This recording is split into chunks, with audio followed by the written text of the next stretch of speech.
What is going on?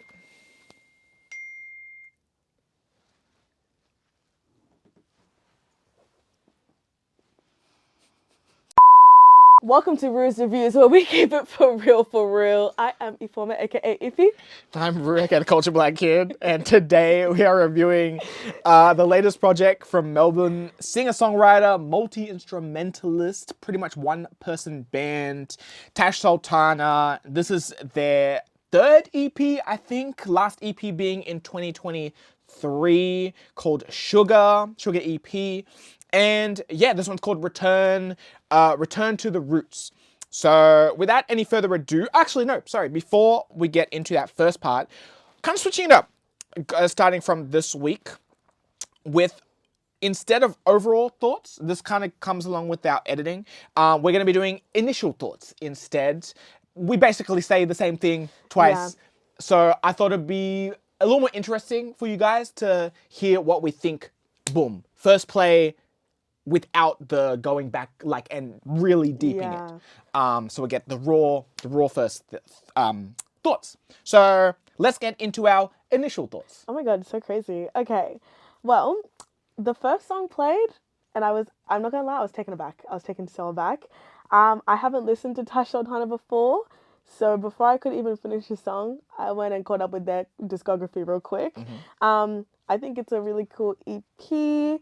The sound was unexpected, coming in with genuine fresh ears, but I wasn't mad.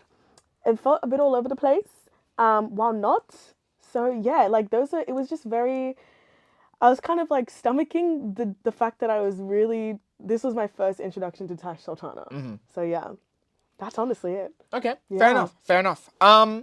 This is also my first introduction to Tash Sultana, like properly musically. Even though I've heard of them for a hot minute. I honestly thought this was going to be more reggae than it was, from what I heard about it, or kind of assumed. Again, knowing Tash, knowing the lead single Milk and Honey that I played on Triple J a handful of times. And because of that, and my personal feelings towards reggae, I wasn't actually looking forward to this experience. Also, seeing the 6 tracks in 30 minutes was like, ooh, how long are these tracks? Yeah. It was a stressful sight. But when I did complete the first listen, I was like, okay, that was not as bad a listen as what I thought. Now, nothing, it was a little messy, nothing crazy really stood out, and unfortunately I feel like I do have more cons than pros for this. But we'll definitely get into that. Now, before we do get into any of the pros and cons, I do want to quickly note quickly note and respect Tash Sultana's journey. I was doing some research, and I really want to understand, want them to understand, or anyone who's a fan of Tash Sultana to understand that I understand the struggles and the mental health journey that they have gone through and everything else. And I really want, as you'd hope someone would, but unfortunately people take things Yeah. at a surface level. I really want you to take at least my thoughts, at least when I get to the cons, in a vacuum, as this is just me listening to the music. This is nothing against Tash Sultana as the person, because they seem like a absolutely lovely person, wonderful person, and the struggles are real. Something I can definitely, I'd like to hope that I can empathize with. So please keep that in mind. All right, that to the side. Let's get into some pros. Alrighty. First pro. I really do love some of the track's depth and vulnerability.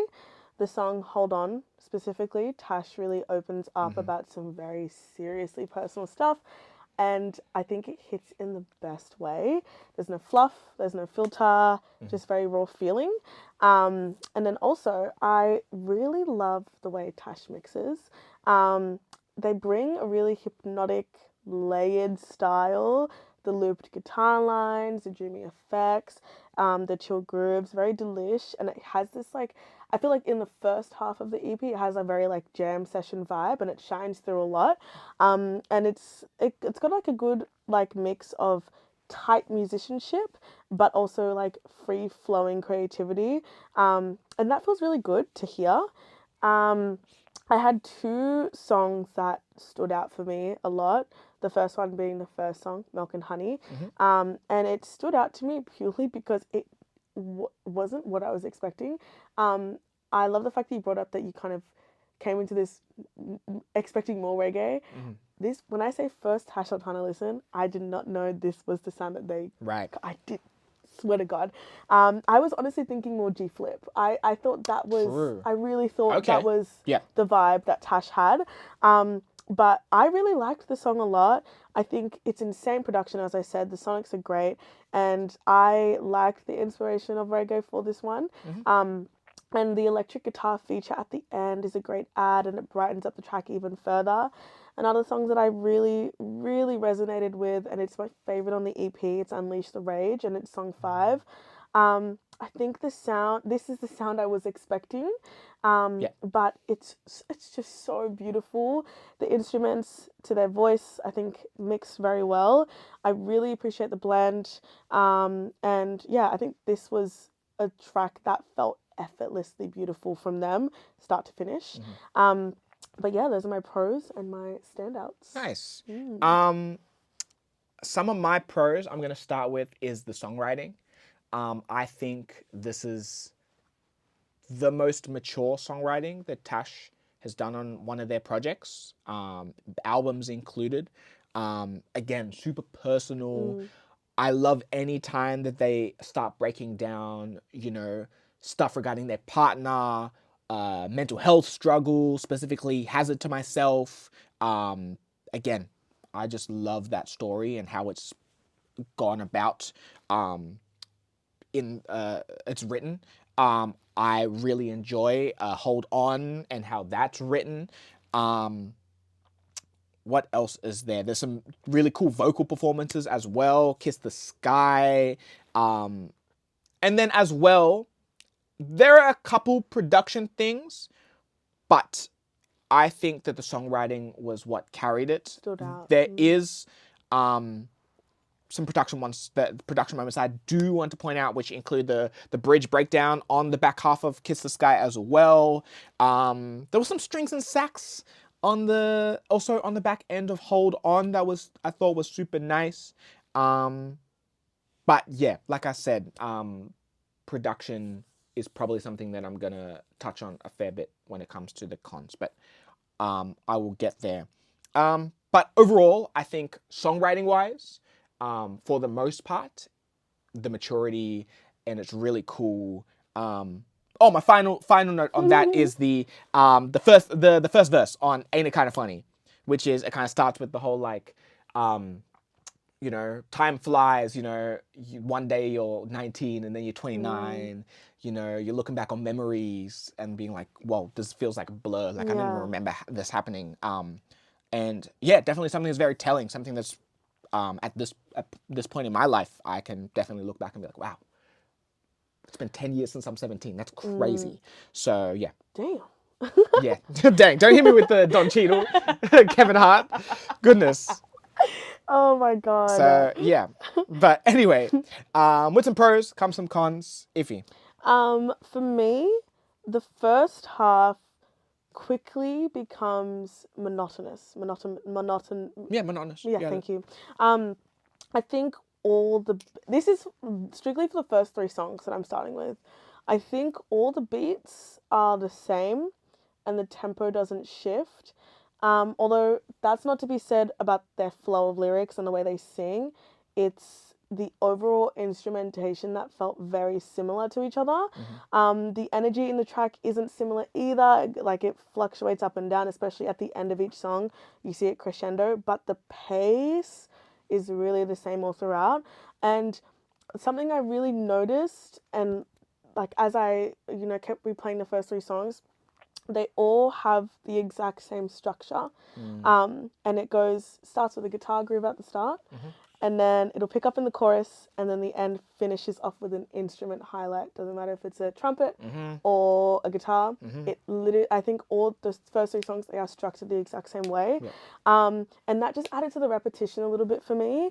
And yeah, like the back half switches, but this was the first thing I noticed off the bat, and then like as I kept like continued listening. Another con for me is there's a moment in the middle with the fourth song, Hold On, where it starts, and I think it was jarring because you had this like groove of, you know, reggae or reggae inspired music, and then it just quickly It did changed. switch. It was like, and whoa. I really wasn't expecting that. Yeah. I think it was just a jarring 180 for me, and I think the quick tone over and vibes just didn't sit well. I think if Tash would have sonically broken up the project earlier, this wouldn't have been a problem for me. If there was like a tone shift in the second song and then go back to reggae, and then, you know, the fourth song was different back to reggae, I think that would have made a much more smoother and consistent listening experience, rather than having like really upbeat vibes and then just all of a sudden boom. But those are my cons. I just think the main thing for me was like main two things. It was just the structure. I just like the structure was, it was too much. Even though it's a short EP, like I feel like really putting it halfway to change didn't, that made it too obvious. And then obviously that first half was so repetitive. I think all those three songs sounded so similar. Yeah. So yeah, those are my cons. For sure. And I'm going to come off the back of that with my cons, which I wrote the flow of the EP is weird to me. I'm going to contradict myself a little bit because, like I said at the start in my initial thoughts, where I'm like, I thought this was going to be all reggae. And the fact that it wasn't kind of made me go, oh, okay, cool. However, that doesn't mean that when it switched away from reggae, that I was like, oh, okay, cool. We're away from reggae. To be honest, if it was all reggae, even though I would have been like, at least we've been consistent. And I know that Tash doesn't just make reggae music. They make R&B. They make, you know, indie and pop and, you know, all sorts of genres. They're extremely talented. Definitely don't want to take that away. However, like you said, it definitely was a jarring switch up. And yeah, like I said, coming in, reggae is not my cup of tea. Outside of super cliche stuff, I'll take that. I get it. You know, I need to expand my palette 1000%. However, this project unfortunately doesn't help the case. But please put me on. Please put me on to some good reggae that's outside the super cliche stuff. That to the side. Let me get some more specific stuff. My specific grievances with moments in tracks. I said Kiss the Sky has such a long intro, like it, and because it's very laid back, it's kind of like, whew, okay, Like, yeah. that was a minute and 20 seconds. That was like, we could have gotten there a bit quicker. But like I said, the second half of that track is really dope. Hold On, and whilst is one of the more emotional tracks, the production doesn't do it for me because the drum patterns don't feel engaging. Some of the sounds that were chosen feel stock. Like it's not like there was some strings and some sax on the back end, like you said, instrumental solo, but it wasn't enough to take away from the main base of the project. It's like you had a pizza, but the dough was kind of like and the tomato sauce was but then you added some like nice like the salami or the herbs, expensive and it was ass like mozzarella. super nice. You got the truffle and you got all that stuff going, but the base was just like 100% I agree. So that was one of the first things I noticed listening to that song.